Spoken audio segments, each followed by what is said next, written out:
तो चीन के साथ दोस्ती अब बांग्लादेश को काफी ज्यादा भारी पड़ने वाली है और ऐसा भी हो सकता है कि भारत जल्द ही बांग्लादेश के लिए एफटीए यानी कि फ्री ट्रेड एग्रीमेंट के सभी रास्ते बंद कर दे। बांग्लादेश ने चीन के एक ऐसे प्लान को ज्वाइन करने का फैसला ले लिया है जो आगे चल के भारत के लिए खतरनाक साबित हो सकता है और भारतीय मार्केट चीनी सामान से बुरी तरह से भर सकता है। यही वजह है कि इसको लेकर एक ऑफिशियल रिपोर्ट सामने आ चुकी है जिसमें भारत और बांग्लादेश के बीच एफटीए को लेकर सरकार चिंता में नजर आ रही है। बांग्लादेश में फिर दोबारा इलेक्शंस होने जा रहे हैं और इसके काफी ज्यादा चांसेस हैं कि बांग्लादेश चीन की आरसीईपी को ज्वाइन करे। आरसीईपी यानी कि रीजनल कॉम्प्रिहेंसिव इकोनॉमिक पार्टनरशिप चीन के दिमाग की उपज है जिसमें कई सारे एशियन देश एक दूसरे को बिना किसी कस्टम ड्यूटी के सामान एक्सपोर्ट और इंपोर्ट कर सकते हैं। भारत अभी तक इस एग्रीमेंट से दूर है लेकिन बांग्लादेश आरसीईपी को जल्दी साइन कर सकता है। पूरी अपडेट क्या है इसके बारे में बात करेंगे, लेकिन आगे बढ़ने से पहले इस चैनल को सब्सक्राइब करके बेल आइकन दबा दीजिए। ये आपके लिए केवल 1 सेकंड का काम है लेकिन इससे हमारी बहुत बड़ी मदद होती है। द हिंदू के इस आर्टिकल के मुताबिक बांग्लादेश के आरसीईपी ज्वाइन करने की खबर से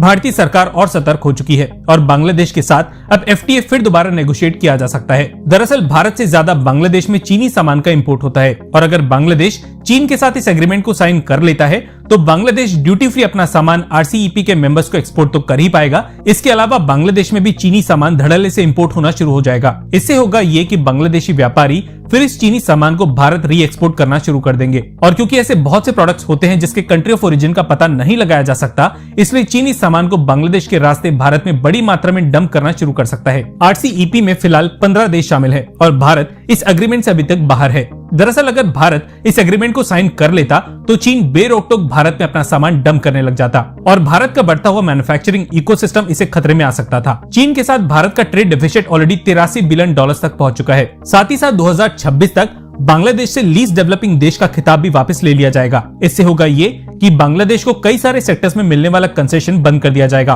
और यही वजह है कि बांग्लादेश आरसीईपी को ज्वाइन भी करना चाहता है और भारत के साथ एफटीए भी साइन कर लेना चाहता है। देखिए ये बात तो तय है कि बांग्लादेश किसी भी सूरत में भारत का साथ नहीं देने वाला। वहीं ऑलरेडी कई सेक्टर्स में बांग्लादेश भारत को नुकसान पहुंचा के चीन को फायदा पहुंचा रहा है। इसलिए ऐसी स्थिति में भारतीय सरकार बांग्लादेश पे भरोसा नहीं करना चाहती। बांग्लादेश को ऑलरेडी कई सालों से भारतीय मार्केट का ड्यूटी फ्री एक्सेस मिला हुआ है। हालांकि भारत और बांग्लादेश के बीच बायलैटरल ट्रेड में भारत का पलड़ा भारी है और भारत हर साल बांग्लादेश को $12 बिलियन का एक्सपोर्ट करके $2 बिलियन का सामान बांग्लादेश से इंपोर्ट करता है। लेकिन ये इंपोर्ट और भी बढ़ सकता है अगर चीन को बांग्लादेश में ड्यूटी फ्री एक्सेस मिल जाए। खैर इस बात को हम ऑलरेडी अपनी पिछली कई वीडियोस में उठा चुके हैं कि बांग्लादेश के साथ एफटीए के बारे में फिर दोबारा सोचने की जरूरत है, स्पेशली टेक्सटाइल सेक्टर को लेकर। बांग्लादेश आरसीईपी को लेकर अब आने वाले चुनाव के बाद ही कोई बड़ा डिसीजन लेगा और इतने समय में शायद भारतीय सरकार बांग्लादेश के साथ अपनी एफटीए को रिव्यू कर सके। बाकी आपको क्या लगता है कि भारत और बांग्लादेश के बीच किसी एफटीए की अब जरूरत रह भी गई है या नहीं? हाँ या ना में अपना जवाब कमेंट सेक्शन में दिए बिना बिल्कुल भी मत जाइएगा और वीडियो को भी लाइक कर दीजिएगा